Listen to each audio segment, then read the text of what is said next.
friends. So I'm really short on crafting time this week, so you know what that means. Let's do a craft kit. I'm gonna do this one. Ugh, I'm still fighting the glare from my lights. I got a special lens attachment and everything. Oh well, we'll just deal with it.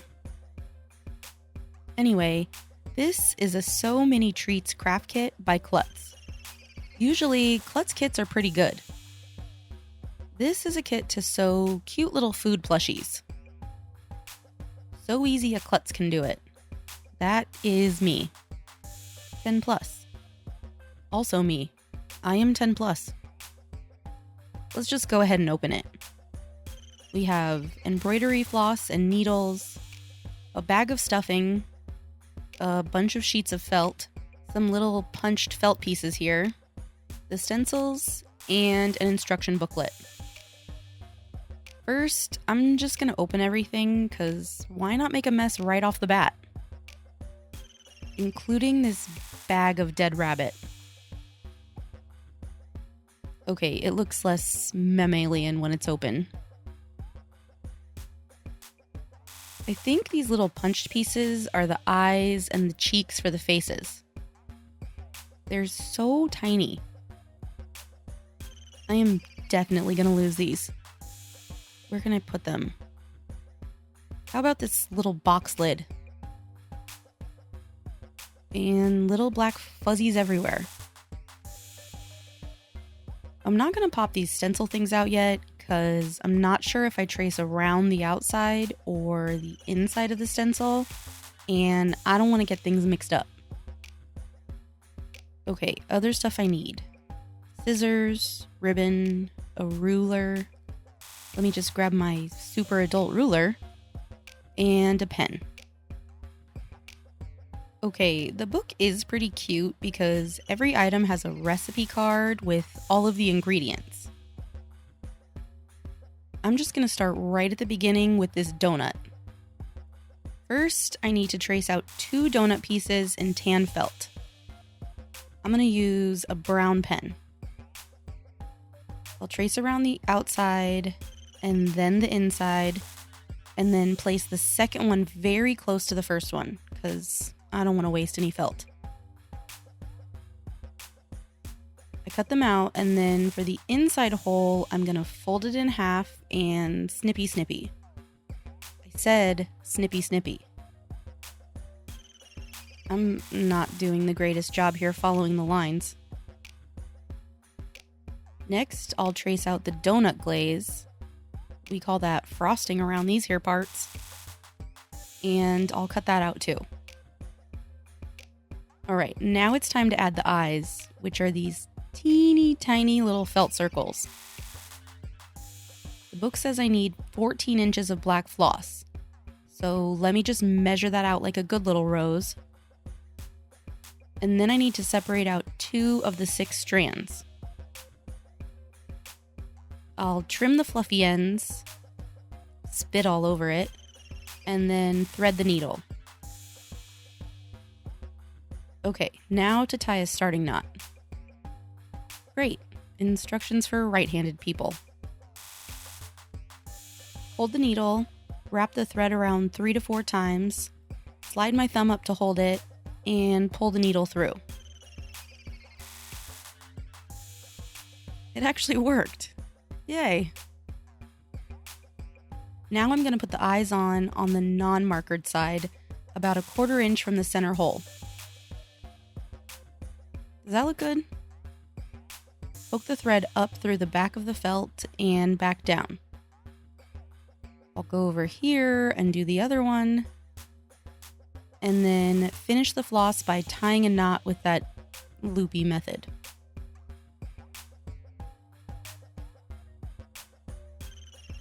Next, I need to add some small white stitches for some little eye highlights. You can't even see it. Hello? Where did it go? Let's try a bigger one.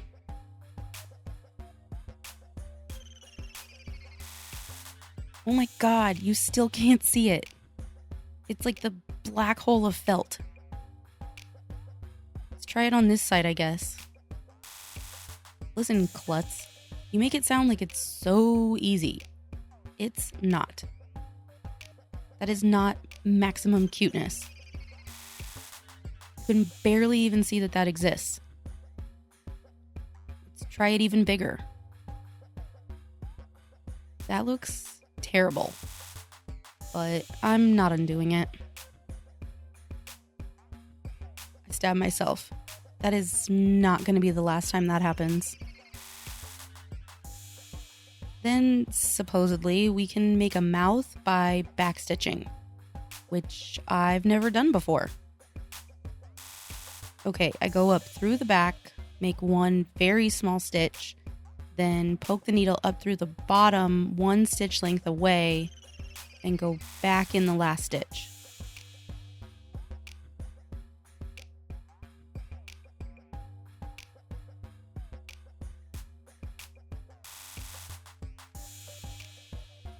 His mouth is looking interesting. He looks distressed. What is wrong with this kid? Oh well, what's done is done. These ending knots are just not working for me. Well, here's how this dum-dum is looking. Okay, the next step is to add some sprinkles to this using little 1/8 of an inch stitches. And an 1/8 of an inch is really tiny. Maybe I need to do bigger stitches or just not pull them as tight.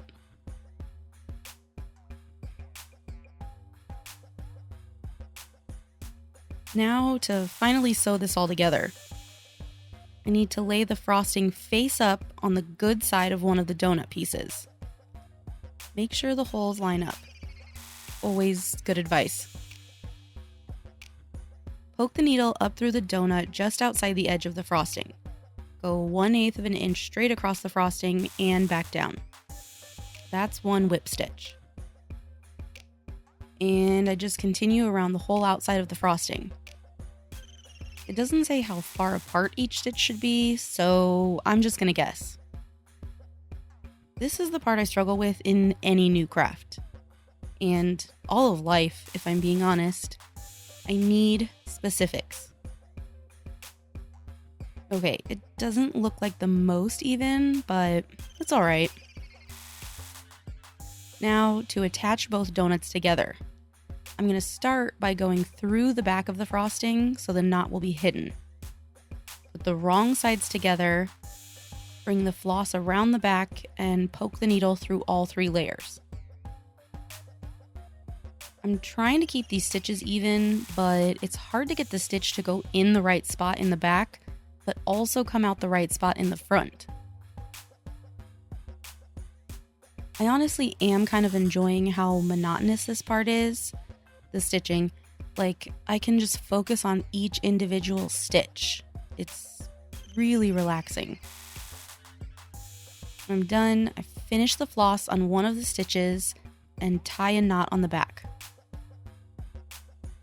Then whip stitch the donut pieces together on the outside, stop about halfway to stuff the donut, then close it up and tie a knot on the back. Here is the derpiest little donut in the world. His face and eyes are, like I said, derpy. But the stitching is okay for my first try. And he probably could be stuffed a little bit more, but I wasn't sure how much would be too much. This donut only took me a couple of hours from start to finish, so that's not too bad. So now I'm going to try to do every other project in the book. Let's go. Okay, so I'm not going to go into depth with every single project I made. I mean, there do need to be some surprises for anyone who wants to get a kit like this. But I am going to tell you things I learned along the way and what mistakes to avoid.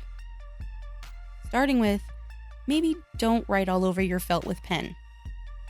I traced everything out at once to save myself time, and I wrote on each piece what it went with so that I wouldn't get confused. I assumed that I would just use that side as the wrong side, or the side that goes inside the plushie so it doesn't show. But that brings me to my next common sense tip. Pay attention to when you're tracing that some sides need to be mirrors of others, so you might need to turn the stinking stencil over. So a couple of times I had pen marks on the side that would show. On some, I had to trim the pieces so that they would fit with a clean side showing. And on some, I was able to get the pen out with a little bit of water. But this was something that could have been avoided if I'd just slowed down a little bit. I never did figure out how to make cute eye highlights, because I never tried it again. I think my brain just deleted the memory of that even being a thing, because I completely forgot until editing the footage of the donut. So I can't give you any tips there. I did figure out that planning out the faces by drawing them on made backstitching them on in less goofy looking fashion a lot easier. For this one, I dug out this heat erase pen that I bought when I thought I was going to get really into sewing. It should erase with an iron or a heat gun, but I didn't end up needing to do that at all. My stitching just came out that perfect. Not really, I think it was the heat from my hand. But having the marking on there and really focusing on making small stitches instead of getting too excited and making large stitches really helped keep everything on track. A few did still come out a little wonky, but ultimately they looked so much better. Some of the more decorative parts, like the chocolate chips and pepperonis and sprinkles, probably could have benefited from more planning. At least if you're a perfectionist like me. But what I really love and really want to try more of is using backstitching to add little details like veins on the leaves and waffle lines on the ice cream cone. Attaching pieces with the whip stitch was probably the easiest part of all of the sewing, as long as I paid attention and focused on making each stitch the same distance apart. A few times I got distracted by the TV and the spacing got a little crammed together. I did discover that the pictures in the book don't seem to follow their own instructions. The instructions on this ice cream cone say to whip stitch it, but their example picture shows a straight stitch.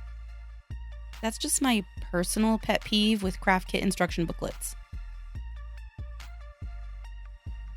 I enjoy that this kit has a big range of difficulties as far as assembling the projects together.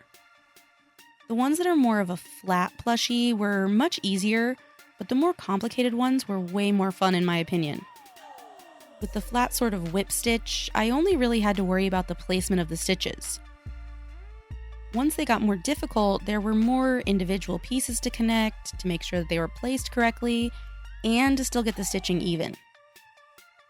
There were boxy ones like the pizza, but there were also rounded fruits, puffy treats, and a couple of projects like the strawberry that required gathering the felt.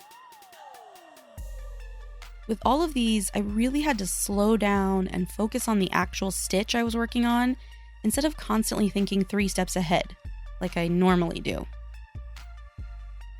I also got much better at those twisty wrapping knots as time went on. The finishing knots came out better if I held the needle against the felt while I wrapped. The knot would come out so much closer to where I actually wanted it. I also eventually figured out how to tuck the knots into the plushie so that they don't show. So here's all of the finished projects. I do wish that I stuffed some of them a bit more, but I wasn't sure how much stuffing the whole kit would take. I have plenty left. Some of these little plushies are tiny, and some really don't belong in the treat category. I mean, fruit is acceptable, but a carrot is not a treat, even if he's cute. Some are looking really questionable. This lemon looks like a yellow onion, and this bread looks like he got stepped on. I definitely want to remake a few of these in a larger version. My brain is already exploding with ideas. I want to make my own patterns, I want to make things bigger and add more details. Ooh, what if I make my characters? Oh boy, I gotta end this video before I completely go off the rails. As far as the kit goes, I think it's safe to say I really, really liked it. Maybe double check your stinking example photos, but otherwise, gold star, Klutz. So that's all for this week. What do you think? Thanks so much for watching, and I'll see you next time.